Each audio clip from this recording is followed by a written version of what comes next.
नमस्कार दोस्तों, कैसे हो आप। आज हम आपके लिए एक टॉपिक तैयार किया है। आज हमारा टॉपिक जो रहने वाला है वो प्रेसिडेंट है। आज हम प्रेसिडेंट अपने राष्ट्रपति के बारे में बात करते हैं। ठीक है, देखते हैं प्रेसिडेंट हमारा जो राष्ट्रपति हैं क्या क्या रहता है इनका, वो कहाँ कहाँ ये किस किस में आते हैं। तो देखो, जो ये हमारा राष्ट्रपति है ये संविधान का जो भाग 5 है। देखो संविधान के देखो भाग आपका हमारा 5 हो गया, भाग 5। ठीक है, भाग 5 और आर्टिकल 52 से 78। आर्टिकल आपका हो जाएगा 52 से 78। ठीक है, ये जो पॉइंट है नोट करने का है। तो जो आपका प्रेसिडेंट राष्ट्रपति है वो आर्टिकल 52 से 78 तक इसमें संघ की कार्यपालिका का वर्णन है। और संघ की कार्यपालिका में आपके राष्ट्रपति, उपराष्ट्रपति और प्रधानमंत्री और मंत्रिमंडल और महान्यायवादी शामिल होते हैं। इनसे मिलकर आपकी संघ की कार्यपालिका बनती है। ठीक है, और देखो राष्ट्रपति जो होता है, राष्ट्रपति भारत का एक राज्य प्रमुख होता है और वह भारत का प्रथम नागरिक भी होता है और राष्ट्र की एकता और अखंडता एवं सुदृढ़ता का प्रतीक होता है और माना जाता है। ठीक है, हम बात करते हैं राष्ट्रपति के निर्वाचन के बारे में। किसके? हमारे राष्ट्रपति के। किसके? राष्ट्रपति के निर्वाचन। देखो कैसे राष्ट्रपति का निर्वाचन कैसे होता है, इसके बारे में मैं आपको बताने जा रहा हूँ। देखो जो राष्ट्रपति होता है, जो निर्वाचन होता है, देखो राष्ट्रपति का निर्वाचन जनता प्रत्यक्ष रूप से नहीं करती है।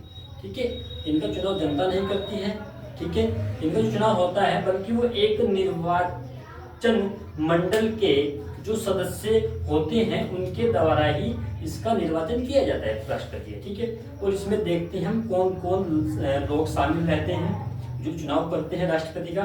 एक तो आपके संसद के दोनों सदनों के निर्वाचित सदस्य, यानी कि आपके लोकसभा और राज्यसभा के जो निर्वाचित सदस्य होंगे, मनोनीत नहीं, जो निर्वाचित होंगे वे सदस्य होंगे। और दूसरा पॉइंट आपका रहने वाला है राज्य विधानसभा के निर्वाचित सदस्य। ठीक है, देखो निर्वाचित होने चाहिए, मनोनीत निर्वाचित। और आपके केंद्र शासित प्रदेश जैसे कि आपका दिल्ली और पुदुचेरी विधानसभाओं के निर्वाचित सदस्य।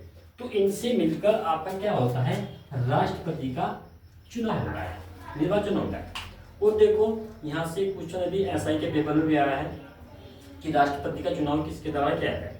ठीक है, तो मैंने आपको बताया भारत के दोनों सदन होंगे, लोकसभा के सदस्य होंगे और राज्यसभा के सदस्य होंगे और वे निर्वाचित होने चाहिए। ठीक है, दूसरा पॉइंट आपका हो गया राज्य जो विधानमंडल है, राज्य विधानसभा के जो निर्वाचित सदस्य हैं वे होंगे।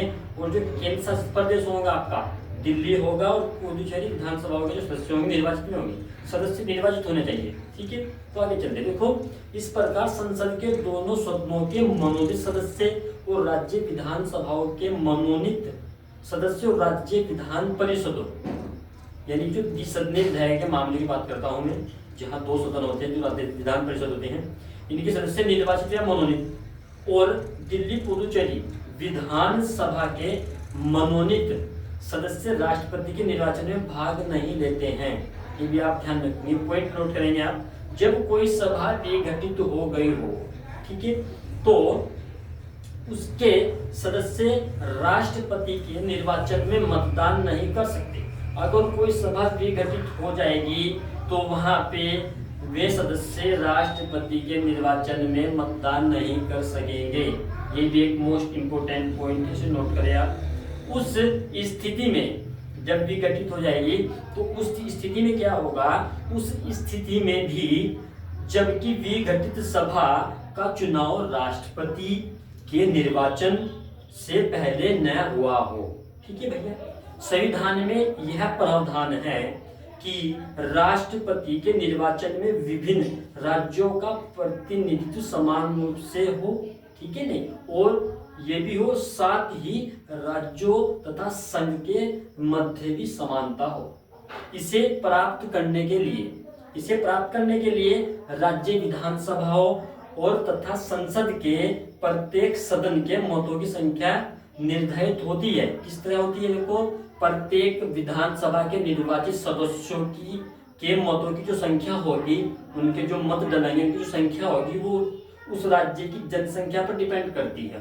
तो जो जनसंख्या होगी राज्य की, तो उस राज्य की विधानसभा के निर्वाचित सदस्यों 1000 के गुणनफल से प्राप्त संख्या द्वारा भाग देना प्राप्त होती है। ठीक है।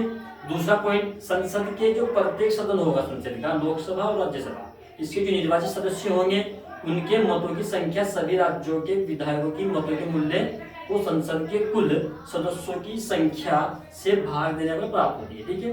देखो, राष्ट्रपति का जो चुनाव है, राष्ट्रपति का चुनाव आनुपातिक प्रतिनिधित्व के अनुसार एकल संक्रमणीय मत और गुप्त मतदान द्वारा होता है। देखो, इसका जो चुनाव होता है राष्ट्रपति का, वो जनता द्वारा सीधे नहीं होता।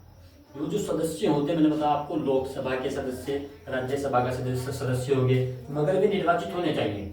और ऐसे विधानसभा के जो सदस्य होंगे वे भी निर्वाचित होने चाहिए। और जो आपके केंद्र शासित प्रदेश, आपका दिल्ली और पुडुचेरी, उनके भी क्या होने चाहिए, जो सदस्य निर्वाचित होने चाहिए, तभी आप राष्ट्रपति का चुनाव कर सकते हैं। ठीक है। आगे चलते, देखो मैंने आपको बताया कि जो राष्ट्रपति का चुनाव होता है आनुपातिक प्रतिनिधित्व के अनुसार एकल संक्रमणीय गुप्त मतदान के द्वारा होता है। एक गुप्त मतदान होता है इनका, ठीक है। नहीं, वो आप उसको बोल सकते हो आप अप्रत्यक्ष चुनाव। ठीक है। प्रत्यक्ष होता है जो जनता के द्वारा सीधे होता है, अप्रत्यक्ष होता है जो अंदर गुप्त या सदस्यों के द्वारा होता है। ठीक है। चलते हैं, देखो, किसी उम्मीदवार को राष्ट्रपति के चुनाव में निर्वाचित होने के लिए, किसी उम्मीदवार को राष्ट्रपति के चुनाव में निर्वाचित होने के लिए मतों का एक निश्चित भाग प्राप्त करना आवश्यक है। ठीक है। एक निश्चित भाग प्राप्त करना आवश्यक है।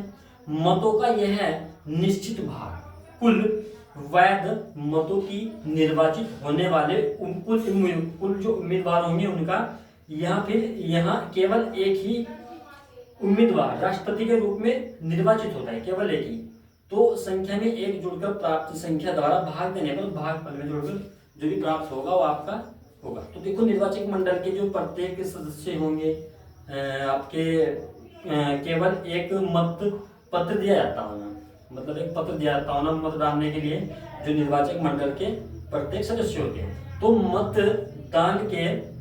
मतदाता को मतदान करते समय उम्मीदवारों के नाम के आगे अपनी वरीयता देनी होती है। ठीक है। इस प्रकार मतदाता उम्मीदवारों की उतनी वरीयता आदि दे सकते हैं। ठीक है। नहीं, जिसमें उम्मीदवार होते हैं। देखो, प्रथम चरण में प्रथम वरीयता के मतों की गणना होती है। ठीक है। प्रथम वरीयता के मतों की गणना होती है। यदि उम्मीदवार निर्धारित मत प्राप्त कर लेता है तो वह निर्वाचित घोषित हो जाता है। ठीक है। और अन्यथा मतों के स्थानांतरण की प्रक्रिया अपनाई जाती है। और प्रथम वरीयता के न्यूनतम मत प्राप्त करने वाले उम्मीदवार के मतों को रद्द कर दिया जाता है। ठीक है। और इसके द्वितीय वरीयता के जो दूसरी वरीयता है, जो दूसरी प्रीफरेंस है, उसके मत के अन्य उम्मीदवारों के जो आपके प्रथम वरीयता के मतों में स्थानांतरित कर दी जाती है। यह प्रक्रिया जब तक चलती है जब तक कोई उम्मीदवार निर्धारित मत नहीं कर लेता प्राप्त। ठीक है। राष्ट्रपति चुनाव से संबंधित सभी विवादों की जांच व फैसले सुप्रीम कोर्ट में होते हैं। देखो, राष्ट्रपति से कोई भी जो संवेदित मामला होगा या कुछ विवाद होगा तो उसके जो भी उसका निपटान करेगा वो आपका उच्चतम न्यायालय करेगा, सुप्रीम कोर्ट करेगा। ठीक है। और उसका फैसला अंतिम होता है सुप्रीम कोर्ट का। ठीक है। राष्ट्रपति के चुनाव को इस आधार पर चुनौती नहीं दी जा सकती कि निर्वाचक मंडल अपूर्ण है या फिर निर्वाचक मंडल के किसी सदस्य का पद रिक्त होने पर यदि सुप्रीम कोर्ट के द्वारा किसी व्यक्ति की राष्ट्रपति के रूप में नियुक्ति को अवैध घोषित किया जाता है तो सुप्रीम कोर्ट की घोषणा से पहले उसके द्वारा किए गए कार्य अवैध नहीं माने जाएंगे और प्रभावी बने रहेंगे। समझा?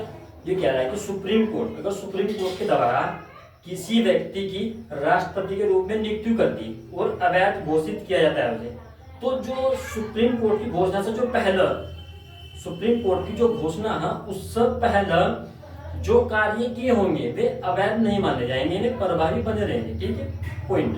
तो संविधान सभा के कुछ सदस्यों ने अप्रत्यक्ष चुनाव व्यवस्था की आलोचना भी की है। तो संविधान सभा के कुछ सदस्य ऐसे भी रहे जिन्होंने अप्रत्यक्ष चुनाव की व्यवस्था की, ये जो व्यवस्था थी अप्रत्यक्ष चुनाव की, इसकी आलोचना भी की है। तो बताते हैं हम आपको आलोचना कैसे कैसे की गई और किसके द्वारा भी की। ठीक है, तो जैसे आलोचना की थी, राष्ट्रपति चुनाव को अलोकतांत्रिक बताया गया है। ठीक है, नहीं जिन्होंने आलोचना की है, प्रत्यक्ष चुनाव को प्रस्ताव किया गया था, प्रस्ताव लाया गया था कि राष्ट्रपति का चुनाव भी आपका प्रत्यक्ष से ही हो, ये भी प्रस्ताव लाया गया। ठीक है, तो हालांकि संविधान जो संविधान के निर्माता थे, जिन्होंने संविधान का निर्माण किया है, जो भी निर्माता थे, उन्होंने अप्रत्यक्ष चुनाव को निम्नलिखित जो नीचे हमको आपको पॉइंट बताएंगे उनके कारणों से चुना गया। कैसे? देखो, राष्ट्रपति का अप्रत्यक्ष चुनाव संविधान में परिकल्पित सरकार की संसदीय व्यवस्था के साथ सद्भाव रखता है। इस व्यवस्था में राष्ट्रपति केवल नाम मात्र का कार्यकारी होता है तथा मुख्य जो शक्तियां होती हैं वे प्रधानमंत्री के नेतृत्व वाले मंत्रिमंडल में निहित होती है। यह एक व्यवस्था होती है कि राष्ट्रपति का प्रत्यक्ष चुनाव होता है, उसे वास्तविक शक्तियां न दी जाती है। ठीक है, फिर दूसरा पॉइंट है, निर्वाचन गुणों को देखते हुए आप राष्ट्रपति का प्रत्यक्ष चुनाव अत्यधिक खर्चीला, समय व ऊर्जा का अपव्यय होता है। तो यह देखते हुए कि वह एक प्रतीकात्मक प्रमुख है, ऐसा करना संभव नहीं था। संविधान सभा के कुछ सदस्यों ने सुझाव दिया था कि राष्ट्रपति का चुनाव केवल संसद के दोनों सदनों के निर्वाचित सदस्यों के द्वारा होना चाहिए। तो देखो, कुछ थे जो संसद के सदस्य थे, तो कुछ इनका कहना यह था कि जो राष्ट्रपति का कि चुनाव हो वो केवल संसद के दोनों सदनों के द्वारा ही निर्वाचित होना चाहिए। राज्यसभा और लोकसभा के जो निर्वाचित सदस्य हैं, इलेक्टेड आपके मेंबर हैं, उनके द्वारा ही चुनाव होना चाहिए। तो ऐसा भी जो बैठक हुई उसमें बात बोली गई, मगर बात को आगे बढ़ाते हुए निर्माताओं ने एक कहा कि संविधान निर्माताओं ने इसे प्राथमिकता नहीं दी, नहीं माना इस चीज को, क्योंकि संसद में एक दल का बहुमत होता है। संसद में एक दल का बहुमत होता है, इसलिए ये उनको क्या नाम, इनको ये मतलब कि इन्हें हुआ नहीं कि ये चीज को कर पाए। तो जैसे ही ये दल का बहुमत होता है ना संसद में, तो निश्चित तौर पर उसी दल के उम्मीदवार को चुनेगा, और ऐसा राष्ट्रपति भारत के सभी राज्यों को प्रतिनिधित्व नहीं कर सकता। देखो, वर्तमान व्यवस्था में राष्ट्रपति संघ सभी राज्यों का समान प्रतिनिधित्व करता है।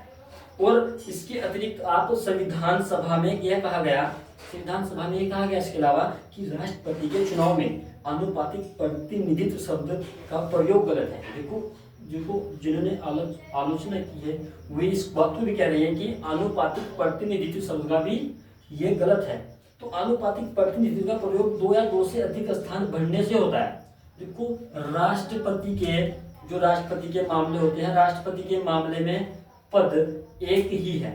ठीक है, राष्ट्रपति के जो उसमें पद है वो एक ही है। बेहतर होता है कि इसे प्राथमिक अथवा वैकल्पिक व्यवस्था कहा जाता है। इसी प्रकार एकल संक्रमण मत के अर्थ की इस आधार पर आलोचना की गई कि किसी भी मतदाता का मत एकल न होकर बहुसंख्यक होता है। देखो, ये आपको हमने जो बताया, ये हमने राष्ट्रपति, जो भारत के राष्ट्रपति होते हैं उनके निर्वाचन के बारे में आपको बताया। अब हम बात करते हैं कि राष्ट्रपति की जो अहर्ताएं होती हैं और शपथ शर्तें होती है, क्या होती है, यानी कि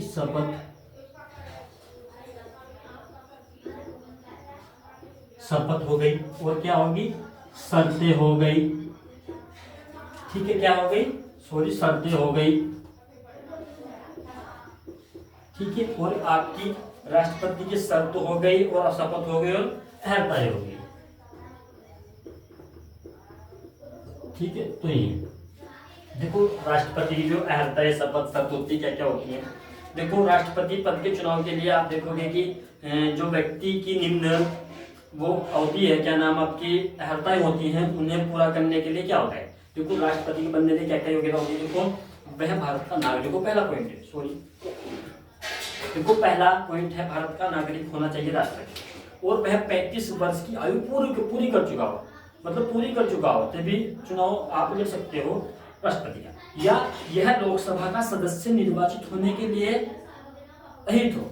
ठीक है, संघ सरकार में अथवा किसी सार्वजनिक प्राधिकरण में लाभ के पद पर ना हो। देखो वो किसी भी लाभ के पद पर ना हो, कोई इसके पास गवर्नमेंट जॉब ना हो, किसी को कोई लाभ के पद पर ना हो, वो लाभ के पद पर होगा तो वो नहीं चुनाव लड़ सकता। ठीक है, तो देखो लाभ के पद पर ना हो, वो एक वर्तमान राष्ट्रपति, अध्यक्ष, उपराष्ट्रपति, किसी राज्य का राज्यपाल और संघ अथवा राज्य का मंत्री, ठीक है नहीं, मंत्री किसी लाभ के पद पर नहीं माना जाता है। ठीक है नहीं, अभी कह रहा है कि वर्तमान राष्ट्रपति या फिर अथवा कोई उपराष्ट्रपति किसी राज्य का राज्यपाल हो और संघ या फिर मंत्री हो, किसी लाभ के पद, ये आपके लाभ के पद नहीं होंगे जो मैंने आपको बताया। ठीक है, लाभ के पद तो मैंने आपको बताया, जैसे गवर्नमेंट जॉब है ये नए पद होगी, इन पे अगर होगा तो नहीं चुनाव लड़ सकता। ये पद जो मैंने आपको बताया मंत्री हो सकता है, तो ये लाभ का पद नहीं होगा। ठीक है, चलो नहीं माना जाता, तो वह राष्ट्रपति पद के लिए अहम उम्मीदवार होता है राष्ट्रपति। ठीक है, तो इसके अतिरिक्त क्या होता है, देखो राष्ट्रपति के चुनाव के लिए नामांकन के लिए उम्मीदवार के कम से कम 50 प्रस्तावक और 50 अनुमोदक होने चाहिए। ठीक है, और प्रत्येक उम्मीदवार भारतीय रिजर्व में 15,000 रुपए की जो राशि के रूप में जमा करेगा, और उम्मीदवार कुल डाले गए मतों का 1/6 भाग प्राप्त करने में असमर्थ रहता है तो यह राशि जब्त हो जाएगी। 1997 से पहले प्रस्तावकों व अनुमोदकों की जो संख्या थी वो 10 थी तथा जमानत राशि 2500 रुपए थी। 1997 में इसे बढ़ा दिया गया, इस राशि को जो बढ़ा गया और 1997 में बढ़ा दिया गया, और उन उम्मीदवारों को हतोत्साहित किया जा सका कि जो गंभीरता से चुनाव नहीं लड़ते। देखो गंभीरता से चुनाव नहीं लड़ते, इसलिए बढ़ा दिया गया। ठीक है, अब हम बात करते हैं राष्ट्रपति के द्वारा शपथ या प्रतिज्ञा। ठीक है, तो राष्ट्रपति क्या करेंगे हम, देखो हमने आपको शपथ, शर्त, अहर्ता और राष्ट्रपति निर्वाचन के बारे में बताया। हम बात करते हैं राष्ट्रपति द्वारा शपथ। तो राष्ट्रपति के द्वारा शपथ, राष्ट्रपति के द्वारा शपथ देखो कैसे होता है। ये देखो राष्ट्रपति पद ग्रहण करने से पहले शपथ या प्रतिज्ञा लेता है। जब राष्ट्रपति अपना पद ग्रहण करता है उससे पहले कुछ ये अपने जो शपथ होती है उसको ग्रहण करता है। ठीक है नहीं, प्रतिज्ञा लेता है। ठीक है, शपथ में राष्ट्रपति क्या क्या कहते हैं, देखो श्रद्धा पूर्वक राष्ट्रपति पद का कार्य पालन करूंगा, ये राष्ट्रपति जी बात बोलते हैं। संविधान और विधि का एक परीक्षण, संरक्षण और प्राधिकरण करूंगा। भारत की जनता की सेवा और कल्याण में निरस्त रहूंगा। सुप्रीम कोर्ट के मुख्य न्यायाधीश और उसकी अनुपस्थिति में वरिष्ठतम न्यायाधीश के द्वारा राष्ट्रपति को पद की शपथ दिलाई जाती है। अगर आपके सुप्रीम कोर्ट के जो मुख्य न्यायाधीश और उसकी अनुपस्थिति में, अगर सुप्रीम कोर्ट के मुख्य न्यायाधीश नहीं हैं तो उसकी उपस्थिति में क्या होगा, जो वरिष्ठ न्यायाधीश होगा वो राष्ट्रपति को शपथ दिलाएगा। अगर मैं छुट्टी पर गए या मतलब कुछ भी कारण रहा हो, सुप्रीम कोर्ट के न्यायाधीश नहीं आ पाए मुख्य न्यायाधीश, तो उनकी हाजिरी में वहाँ पे जो वरिष्ठतम न्यायाधीश होंगे वे राष्ट्रपति को शपथ दिलाएंगे। ठीक है, अगला पॉइंट है, देखो ये अन्य किसी भी व्यक्ति को जो राष्ट्रपति के रूप में कार्य करता है या फिर राष्ट्रपति के कर्तव्यों का निर्वाह करता है, इसी प्रकार शपथ लेनी होती है। ठीक है, देखो राष्ट्रपति आपको पता है कौन कौन नहीं होंगे हमारे। देखो प्रथम राष्ट्रपति आपको पता है डॉक्टर राजेंद्र प्रसाद है, 1952 में निर्वाचन हुआ था। ठीक है, ठीक है, और देखो फिर दोबारा फिर डॉक्टर राजेंद्र प्रसाद बने, और उसके बाद तीसरे नंबर पे डॉक्टर एस राधाकृष्णन को देख सकते हो, फिर डॉक्टर जाकिर हुसैन, फिर आपके बीबी गिरी आए, फखरुद्दीन अली अहमद, संजीव रेड्डी, ज्ञानी जैल सिंह आए, आपके फिर वेंकटरमन आए। ठीक है, डॉक्टर शंकर दयाल शर्मा आए, के आर नारायण आए, फिर उसके बाद डॉक्टर विजय अब्दुल कलाम आए, श्रीमती प्रतिभा पाटिल आए, इन सब आगे रहे। तो अब आके फिर प्रणब मुखर्जी, फिर रामनाथ कोविंद, तो आपके जो अब वर्तमान में राष्ट्रपति है वे कौन है, पता होना चाहिए आपको कौन है। तो महिला राष्ट्रपति है और कौन है वो, द्रौपदी मुर्मू है। ठीक है, हाँ तो देखिए ठीक है, ठीक है, ये हमारा हुआ। तो देखो हम जो राष्ट्रपति का टॉपिक लेके चल रहे हैं इसमें हमारी हो गई। हम राष्ट्रपति के पद के लिए शर्तें देखेंगे। जो राष्ट्रपति का पद है उसके लिए क्या क्या शर्तें हैं, देखो ये यहाँ पे मैं डाल देता हूँ कि राष्ट्रपति के, हाँ जो राष्ट्रपति है राष्ट्रपति के पद के लिए शर्तें, जो राष्ट्रपति के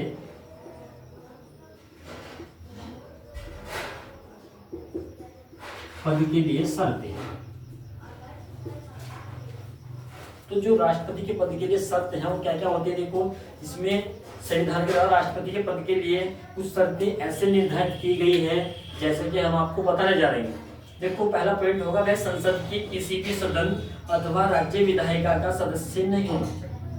ठीक है भाई, संसद के किसी भी सदन, चाहे वो लोकसभा हो या वो राज्यसभा हो, और राज्य विधायिका का सदस्य नहीं होना चाहिए। ठीक है भाई, यदि कोई ऐसा व्यक्ति राष्ट्रपति निर्वाचित होता भी है, ठीक है, तो उसे पद ग्रहण करने से पहले सदन से त्याग पत्र देना होगा।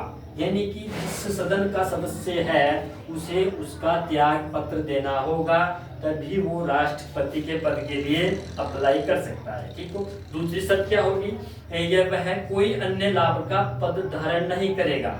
ठीक है, कोई दूसरा कोई लाभ के पद पे नहीं होगा। तीसरा पॉइंट है उसे बिना कोई किराया चुकाए आधिकारिक निवास भवन आवंटित होगा। ठीक है, आवंटित का मतलब उसे राष्ट्रपति भवन मिलेगा।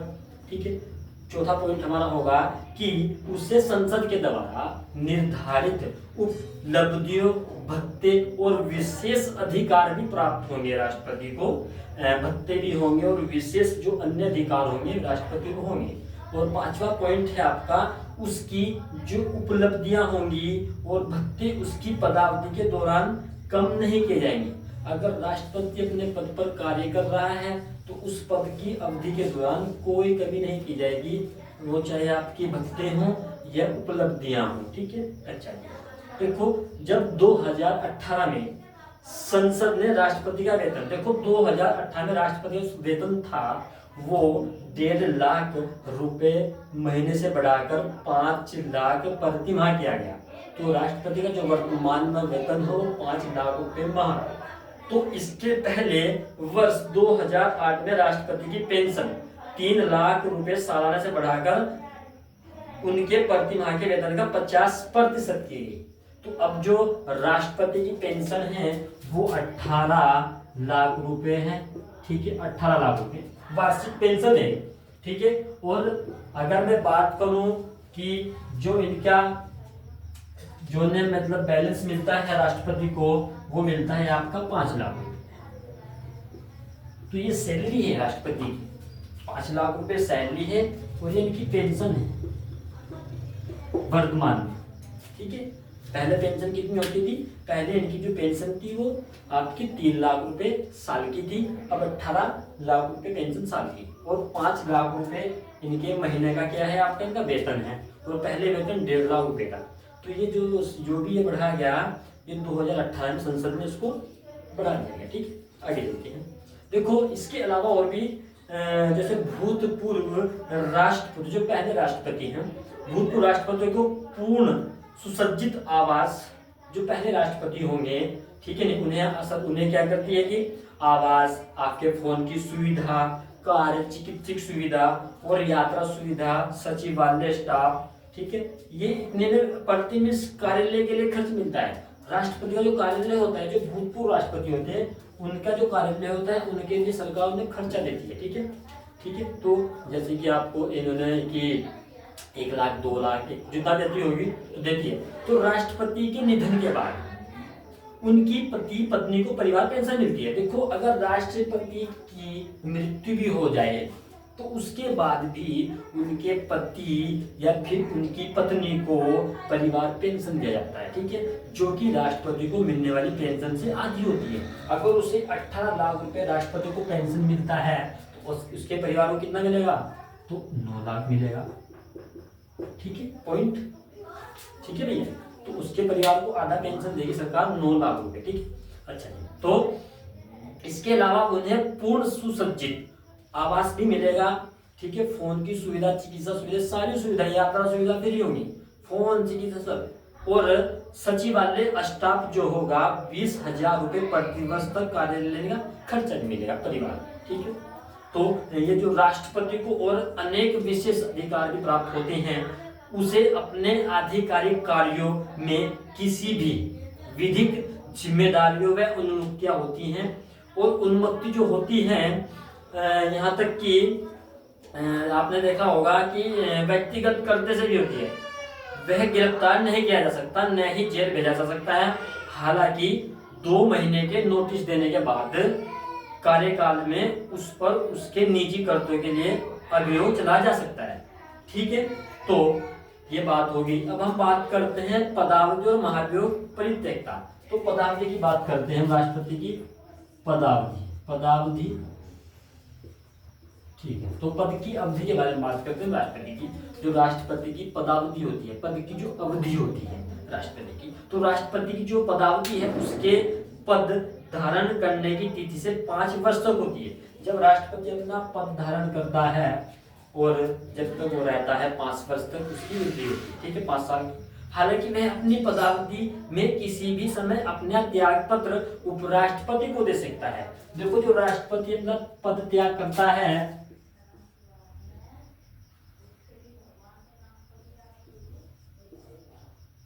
ये करता है, ये किसको करेगा, ये आपका पद त्याग करेगा उपराष्ट्रपति को, ठीक है। ये उपराष्ट्रपति को पद त्याग करता है। राष्ट्रपति जो अपना पद त्याग देता है, पद देता है तो राष्ट्रपति को सौंपता है, ठीक हो। तो राष्ट्रपति अपना पद किसे देता है, पद जो अगर पद त्याग ना हो तो उपराष्ट्रपति को अपना त्याग पत्र देगा, ठीक है। इसके अतिरिक्त उसके कार्यकाल पूरा होने के पूर्व महाभियोग चलाकर भी उसके पद से हटाया जा सकता है, ठीक है। उसको महाभियोग चलाकर भी उसे पद से हटाया जा सकता है, ठीक है। जब तक उसका कोई उत्तराधिकारी पद ग्रहण न कर ले तो राष्ट्रपति अपने 5 वर्ष के कार्यकाल तक उपरांत भी पद पर बना रहेगा। जब तक राष्ट्रपति के अगर राष्ट्रपति के पद पे नहीं आ जाता तब तक राष्ट्रपति अपने पद पे ही रहेगा, ठीक है। और वह इस पद पर पुनः निर्वाचित हो सकता है, मतलब फिर दोबारा मतलब वही राष्ट्रपति बन सकता है, उसका निर्वाचित फिर दोबारा हो सकता है राष्ट्रपति जो वहां पे था, ठीक है। तो यह कितनी ही बार पुनः निर्वाचित हो सकता है राष्ट्रपति। ये जो प्रक्रिया है ये इंडिया के अंदर है, मगर अमेरिका के अंदर नहीं है। अमेरिका के अंदर एक व्यक्ति 2 बार से अधिक राष्ट्रपति नहीं बन सकता। तो ये प्रक्रिया अपने इंडिया में ही है, अमेरिका में नहीं है। वहां पर एक जो व्यक्ति होगा वो 2 बार से अधिक नहीं बन सकता, ठीक है। तो राष्ट्रपति पर महाभियोग की बात होगी। देखो क्या होगा, राष्ट्रपति में इसको हटा देता हूं,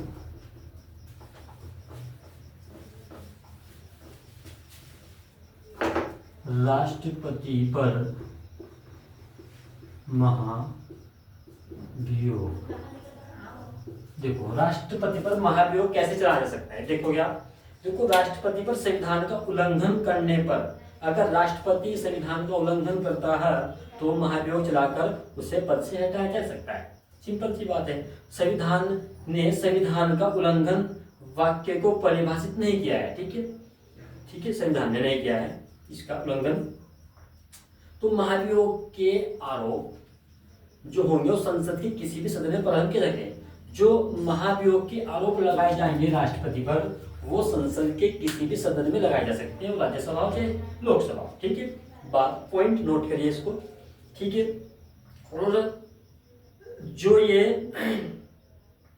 होते हैं आरोप लगा सकते हैं, और ध्यान रखोगे इन आरोपों पर जो सदन होगा, सदन के 1/4 सदस्यों यानी कि जिस सदन ने आरोप लगाए गए हैं, जिस सदन से, उनके हस्ताक्षर होने चाहिए। और राष्ट्रपति को 14 दिन का नोटिस देना चाहिए, 14 दिन का नोटिस,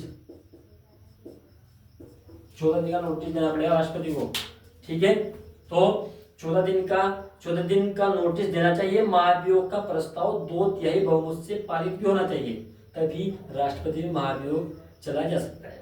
ठीक है, और इसके पश्चात पूरे सदन में भेजा जाता है फिर। ठीक है, लोकसभा से राज्यसभा में जाएगा। तो जिसे इन आरोपों की जांच करनी चाहिए, तो इन जो आरोप लगे होंगे राष्ट्रपति पर उनकी जांचें होंगी। तो जो अगला सदन वो जांच करेगा कि मतलब किस विधान का उल्लंघन किया है या नहीं किया है। तो जैसे प्रक्रिया चलती रहेगी तो उसमें आगे जो जाएगा उसमें हो जाएगा। तो इन आरोप की जांच करने और राष्ट्रपति को इसमें उपस्थिति होने और अपना प्रतिनिधित्व करने का अधिकार होगा यदि दूसरा सदन इन आरोपों को सही पाता है और महाभियोग प्रस्तावों को 2/3 यानी कि 2/3 बहुमत से क्या कर देता है, हाँ पारित कर देता है। तो क्या हो जाएगा, दूसरे सदन को भेजा जाएगा। तो उसमें क्या होगा कि अपना प्रतिनिधित्व करने का अधिकार होगा। तो बहुमत से पारित करता है तो राष्ट्रपति को प्रस्ताव पारित होने की तिथि से उसके पद से हटाना होगा। ठीक है, इस प्रकार महाभियोग संसद की एक अर्ध न्यायिक प्रक्रिया है। इस संदर्भ में हम 2 बातें ध्यान देने योग्य बातें हैं इसमें 2। एक तो आपकी क्या बात है, देखो एक है संसद के दोनों सदनों के नामांकित सदस्य जिन्होंने राष्ट्रपति के चुनाव में भाग नहीं लिया था। देखो संसद के दोनों सदनों के राज्यसभा लोकसभा के सदस्य होंगे जिन्होंने राष्ट्रपति के चुनाव में भाग नहीं लिया था और इस महाभियोग में भाग ले सकते हैं। अगर सपोज करो राष्ट्रपति पर महाभियोग लगाया गया तो उसमें जो आपके संसद के दोनों सदन होंगे राज्यसभा के लोकसभा के, अगर उन्होंने इसमें इस राष्ट्रपति के चुनाव में भाग नहीं लिया तो वे महाभियोग में भाग ले सकते हैं। दोनों सदन के सदस्य चाहे वो राष्ट्रपति के निर्वाचन में भाग नहीं लिया हो तो इसमें भाग ले सकते हैं उसके महाभियोग में। ठीक है, बात पॉइंट है। और दूसरा इसका जो एक प्रक्रिया है वो दूसरी है कि राज्य विधानसभाओं के जो निर्वाचित सदस्य जैसे कि आपका दिल्ली और पुडुचेरी केंद्र शासित राज्य होंगे, इन विधानसभाओं के सदस्य इस महाभियोग प्रस्ताव में भाग नहीं लेते हैं जिन्होंने राष्ट्रपति में चुनाव में भाग लिया था। ठीक है नहीं, और ध्यान रखो ये पॉइंट है जो मैं बात कर रहा हूं कि अगर इस पे महाभियोग चला जाता है, अगर राज्यसभा लोकसभा के सदस्य होंगे तो अगर उन्होंने राष्ट्रपति के निर्वाचन में भाग नहीं लिया हो तो वे राष्ट्रपति पर जो महाभियोग चला जाएगा उसमें भाग ले सकते हैं। मगर एक पॉइंट नोट करने वाली बात है, अगर जो आपके विधानसभा के जो निर्वाचित सदस्य होंगे जो दिल्ली और पुडुचेरी के सदस्य होंगे वे आपके इसमें भाग नहीं ले सकेंगे। जिन्होंने चुनाव में भाग लिया था इसमें भाग नहीं ले सकेंगे महाभियोग में। याद रखोगे, पॉइंट नोट करेगा अभी तक। और ये भी ध्यान रखोगे अभी तक किसी भी राष्ट्रपति पर महाभियोग नहीं चलाया गया है। ठीक है, अच्छा जी। तो दोस्तों आज के लिए मैं अपनी क्लास को यहीं पे ही रोक रहा हूं और जो इससे अगला टॉपिक है हमारा, इससे जो अगला टॉपिक रहेगा वो राष्ट्रपति के पद की रिक्तता का रहेगा। जो राष्ट्रपति के पद खाली होता है ना, कि राष्ट्रपति का पद कैसे खाली हो सकता है वो रहेगा। तो चलो मैं देखता हूं कि आपका जो अगर राष्ट्रपति का पद खाली कैसे हो या जो भी प्रक्रिया में आपको तो राष्ट्रपति के पद की रिक्तता देखते हैं। राष्ट्रपति के पद की रिक्तता खाली पद। तो देखो कैसे हो, देखो 5 वर्षीय कार्यकाल समाप्त होने पर राष्ट्रपति का पद खाली हो जाएगा, नंबर 1 पॉइंट। नंबर 2 पॉइंट होगा उसके त्याग पत्र देने पर उसकी रिक्तता हो जाएगी।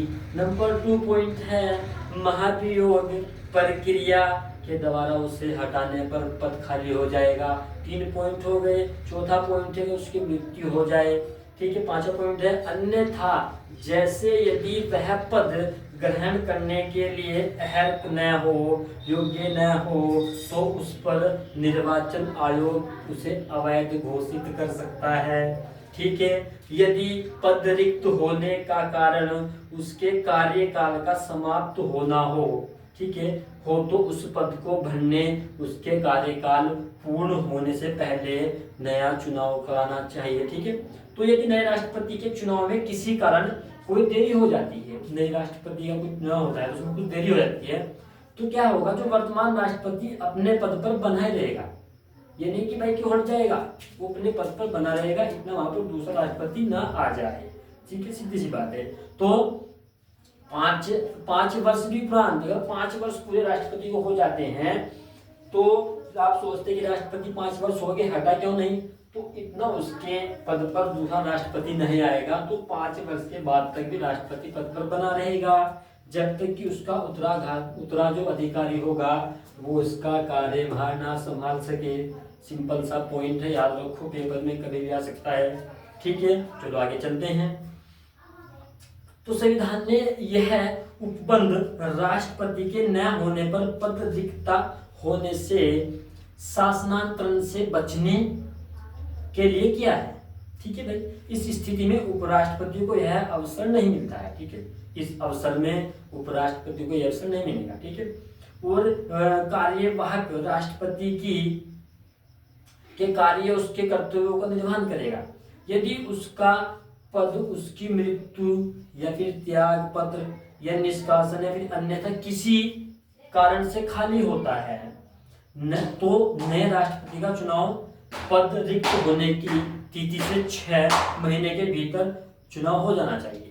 ठीक है, 6 महीने के अंदर। और नया निर्वाचित राष्ट्रपति पद ग्रहण करने से 5 वर्ष तक अपने पद पर बना रहेगा। ठीक है, यदि राष्ट्रपति का पद उसकी मृत्यु या प्रत्याहार निष्कासन अथवा अन्य कहीं कारण से खाली हो जाता है तो उपराष्ट्रपति नए राष्ट्रपति के निर्वाचित होने तक कार्यवाहक राष्ट्रपति के रूप में कार्य करता रहेगा। ठीक, कार्यवाहक बन के काम कर सकता है।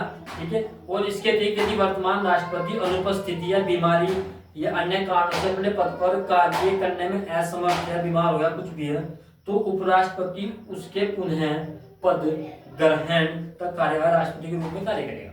यदि उपराष्ट्रपति का पद खाली हो तो भारत का मुख्य न्यायाधीश उसका भी पद खाली होने पर उच्चतम न्यायालय का वरिष्ठ न्यायाधीश यह कार्यवाहक राष्ट्रपति के रूप में कार्य करेगा और उसके कर्तव्यों का भी निर्वाह करेगा।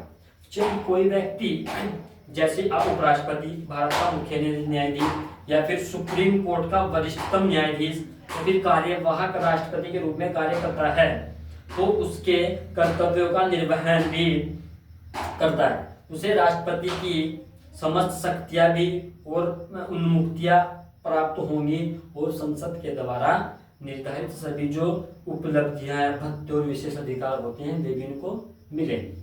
तो दोस्तों आज के लिए हमारी क्लास यहीं पर है। अब वो जो हमारा अगला टॉपिक रहेगा राष्ट्रपति का, राष्ट्रपति की शक्तियां व कर्तव्य, जो राष्ट्रपति की शक्ति होंगी, क्या राष्ट्रपति की शक्तियां होती हैं, क्या राष्ट्रपति के कार्य होते हैं, क्या कर्तव्य होते हैं, वो हम अगली क्लास में देखेंगे। तो दोस्तों अगर आपको क्लास अच्छी लगे लाइक सब्सक्राइब जरूर करना और मैसेज में जरूर देना कि आपको क्लास अच्छी लगी है नहीं लगी। मैं कोशिश करूंगा आपके लिए बेटर से बेटर क्लास तैयार करने की। तो दोस्तों नमस्कार।